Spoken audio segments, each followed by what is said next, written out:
started this whole business off, so far as I can determine. That was the infamous Philadelphia experiment, so-called because in its final phases was conducted in the harbor outside the city of Philadelphia, Pennsylvania.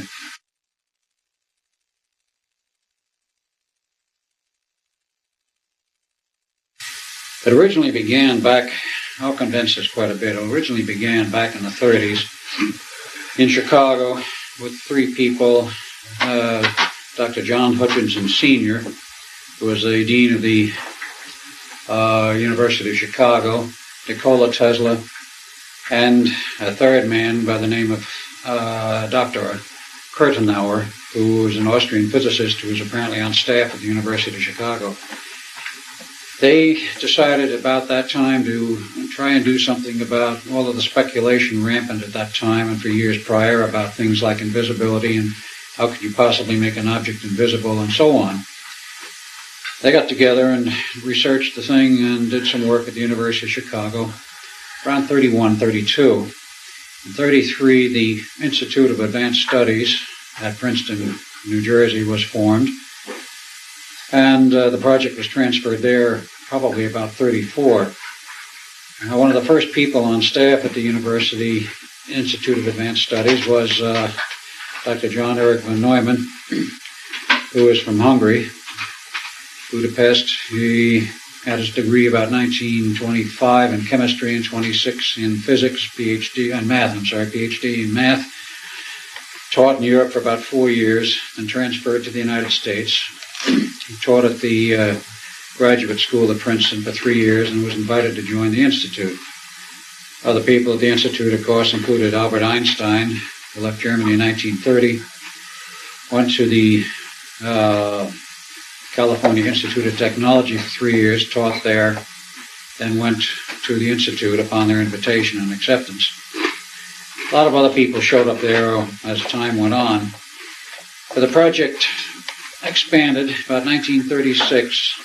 In the meantime, of course, Tesla was named as director of the project because he was a very good friend of a certain gentleman in the White House known as Franklin Delano Roosevelt, who he originally met in 1917 when Roosevelt was the Secretary of the Navy, and Tesla was asked at that time to do some work for the government, for the war effort, which he did.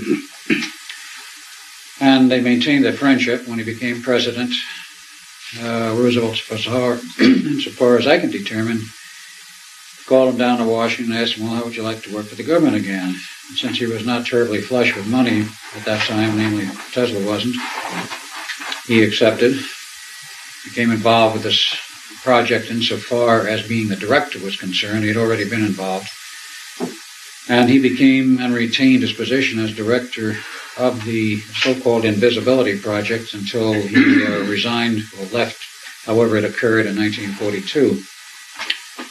1936, with their studies in the labs there, they decided to have some kind of an early test. They had partial results, which means they had partial invisibility. The Navy was encouraged, everybody was encouraged to continue. And, of course, the Navy had been funding it almost from the beginning in terms of doing things like giving them little research money and grants and that sort of thing. It progressed onward until 1940, and I'll get a little bit out of sequence here, but in 1940, after further research and with Tesla's approach, they decided they were ready for a full test.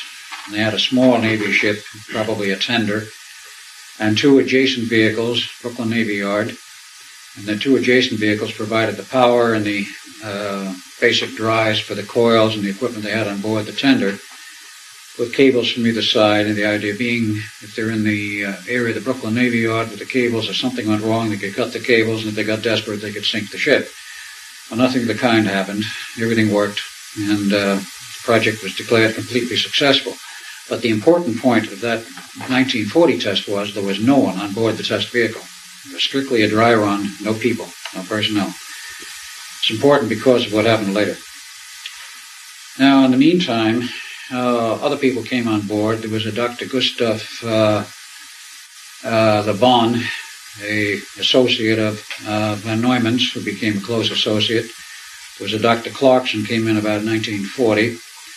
Additionally, also came a T. Townsend Brown, who had had a strange history I won't go into.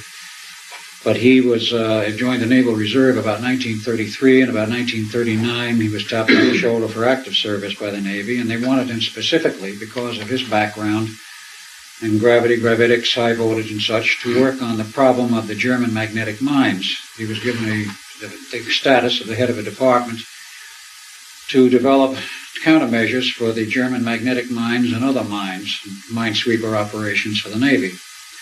That became important because this led into a parallel project, the degaussing project of the Navy, where they developed the so-called degaussing cables to explode the magnetic mines at a distance quite safe, quite far away from the ship. Normally they'd be triggered by the magnetic flux of the ship's general mass, which would concentrate flux lines at a certain point that would trip the mechanism, and of course, ideally the magnetic mine would be tripped under the hull and of course below the ship to Kingdom Come. If you provided a strong, powerful magnetic field, it would trip the mine's sensing mechanisms at a safe distance and would be harmlessly exploded.